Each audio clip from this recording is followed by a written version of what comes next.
All right. Albert, would you like to share your name and kind of what you do, what you specialize in real estate, just for our viewers today? Absolutely. Yeah, my name is Albert Chen. I'm the managing broker of AATX Residential. I'm based in basically South Georgetown, bordering Leander, Liberty Hill, but pretty much I've done residential sales throughout all Central Texas. Awesome. And I think, we'll start out by answering a few questions, some things that come up a lot for buyers. Absolutely. I think one of them is we'll start with, do you really need a realtor to buy or sell a home these days?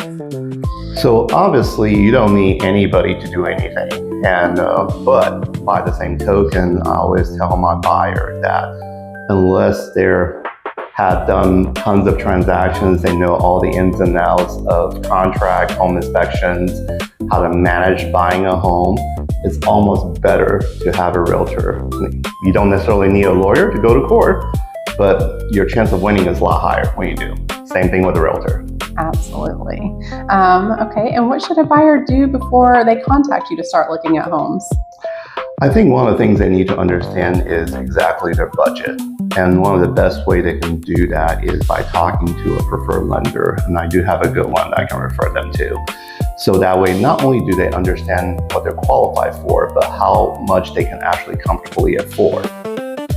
Yes, that's so important for sure before starting the shopping process.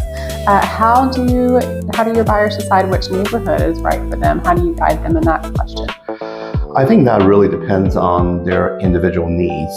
If they have kids that go to school, maybe they want their kids to go to a specific area, and I would definitely start by saying focusing on the school and determine which neighborhood is zoned to that school.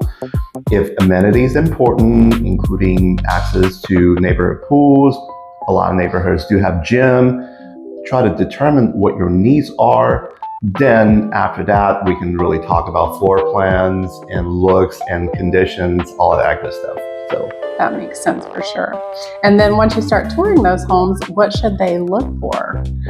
It depends on if you're looking at a new construction or resale home. So I'll answer the questions depending on which direction you're going to go. On resale, I think a lot of it has to do with the condition of the home, because hopefully most agents would prep their seller to make sure the home is show ready, but that does not necessarily mean the home is in that condition prior to listing. So there's some telltale sign. You can look at the air conditioning vent to see if it's cleaned or not. A lot of people forget to do that. You can look under the bed. Not trying to saying you want to invade people's privacy, but by the same token, there's some hidden details that you can look to determine how well the home is maintained. And on the new construction side, I will look to see the builder's quality. And when the home is listed, especially if it's completed, it should be pretty close to move-in ready. And if you're seeing a lot of still process of the builder getting the home ready, you may want to research the builder's reputations before determining the contract. Because once you contract on a new construction home, it's really hard to back out. Very good to know. That's great advice. So besides the purchase price, what other financial expenses should buyers consider when looking at homes? Sure. So at the time of purchase, there's obviously escrow fees that includes title fees. And if you're taking a loan, there's lender costs. Usually the home needs to go through appraisal. So there's an appraisal fee, and there's also inspection fee, which I always suggest the buyer get the home inspected, even if it's new constructions.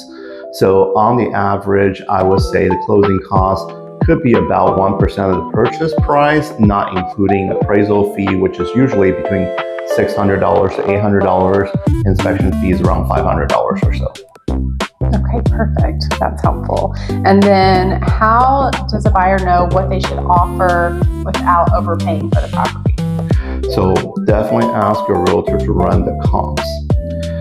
What I've seen, a lot of things have happened in the last few years since the market has gone through a correction here in Central Texas, is that a buyer will go into specifically new constructions and will see all these price reductions the builder's doing and thinking they're getting a great deal, but not realizing the home may price in some cases, $100,000 over the resale home of comparable size and condition in the same area. So it's always good to know what the home would be sold for if you were to buy and put it back on the market today. So always ask your realtor to run the comps. That's great advice. And then what else can a buyer negotiate besides the purchase price? Well, pretty much anything is negotiable. Now, obviously the seller may not agree to that, but very oftentimes I would say from a buyer perspective, depending on if you have a home to sell or if you're currently in the lease, obviously the closing date will make a difference because you may not want to overlap your payments, so you can negotiate on closing date. But the other big item is you want to negotiate on seller's credit, because as my lender would tell you, by getting a $10,000 seller credit, that's actually going to not only reduce your cash to close, but it's also going to help your interest rate, which will reduce your monthly payment.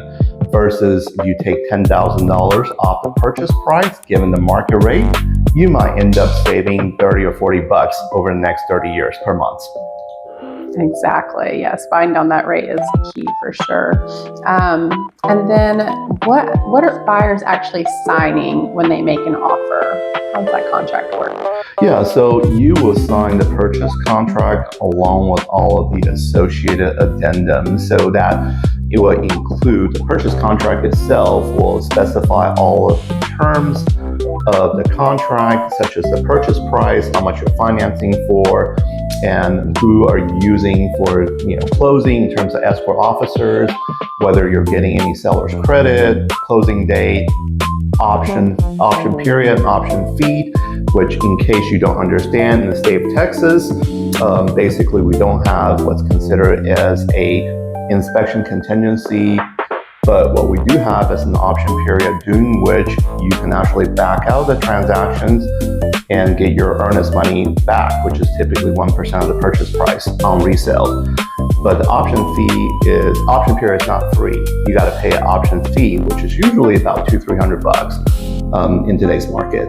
So then the addendum will include like third-party financing addendum, which will provide details of your loan. If your home is in the HOA, you have to sign the HOA addendum. And if your home is also in the MUD, you have to sign notice purchaser.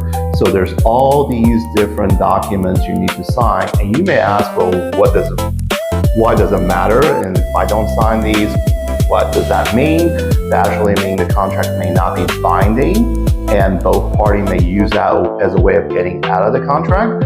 So you certainly want to make sure, just like any other legal document, you cross your T's and dot your I's. And that's another reason why you want to use a realtor that know what they're doing. For sure. And then what happens after their offer is accepted? So after the offer is accepted, you have 3 days to actually deposit your earnest money and option fee on resale. And of course, you want to schedule inspection right away. And you also want to connect with your lender if you're borrowing to financing the purchase to make sure you get the loan process started ASAP. For sure. And then what happens if the inspection comes back with problems during that option period? So again, on the resale side, you definitely can negotiate. Very oftentimes, I've seen the negotiation happen one of 2 ways. One is you can ask for a credit for seller to give you a certain amount of money, so that way you can handle the repair later on. But just keep in mind, that money does not come back to you in your pocket. It goes off the transaction, so you want to make sure you budget for the repair. Or I also have seen a lot of buyers will simply just ask the seller to handle the repairs themselves and usually provide receipt or some type of documentation to make sure the repairs are done correctly. On the new construction side, very oftentimes you can just hand the inspection report to the builder. Most builder will pretty much correct everything, but just keep in mind, inspector, they will always point out things that are deficiency versus recommendations, and the builder's argument might be, well, those are recommendations, are not bound by inspection report, but they are bound by the local inspection code. So they may not repair everything. So just keep all that in mind. That's good to know. And then what is the appraisal and how does that impact the transaction? So the appraisal is really a way for the lender to ensure that the house is worth what you're paying for. And because lender, obviously, they don't want to lend you money on a house that's overvalued. And how the process works is that usually probably about 2 weeks after you go under contract, the appraiser will come out to the house and will actually physically inspect the house, measure the square footage, and they'll also compare to other homes that are sold in the area to see if the valuation is consistent with the market value, so they can kind of come back and tell the lender, hey, the home is worth what the buyer's paying for. But it's not only for your protections that you're not overpaying, but it's also for the lender's protection, so that way they know they're lending money on the home that's actually worth. Correct. That's great information, because a lot of buyers don't understand what an appraisal is and how that impacts the transaction. Absolutely, it's very important. Yes. And then finally, what should your buyers expect during the week of closing? So during the week of closing, I would say, again, the lender will share a little bit with this. The most important thing is that from a financing standpoint is don't make any major purchases, because obviously that could potentially impact your loan approval process. A lot of times people think, well, I need a new refrigerator, new washer and dryer. Don't hold off on that until you get your green light from your lender. And the other thing is that you usually want to walk through the house one more time with your realtor, just making sure that, number one, the house is still in the same condition as when you contracted. Number two, anything that was identified and negotiated during the inspection period has been addressed. And then just make sure that you have the sufficient funds available to be deposited into the escrow company, so that way you can actually close on time. Usually suggest doing that at least a day before closing.